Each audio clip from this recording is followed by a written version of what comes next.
अम्मा बाद मेरी प्यारी माँ और बहनों, अस्सलाम वालेकुम रहमतुल्लाहि व बरकातुहू। ये मोबाइल दे दो। क़यामत आने वाली है, लेकिन उसका ठीक वक्त खुदा ताला के सिवा कोई नहीं जानता। इतना मालूम है कि जुमा का दिन और मदद की तारीख होगी।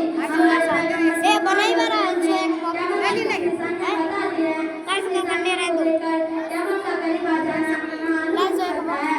हुजूर सल्लल्लाहु अलैहि वसल्लम ने फरमाया कि जब दुनिया में गुनाह ज़्यादा होने लगे और लोग अपने माँ बाप की नाफरमानियां उन पर सख्ती करने लगे और अमानत बैठ जाओ ना तुम लोग। और गाने बजाने नाच रंगीन बैठ जाओ, वीडियो नहीं बनाओ तुम लोग।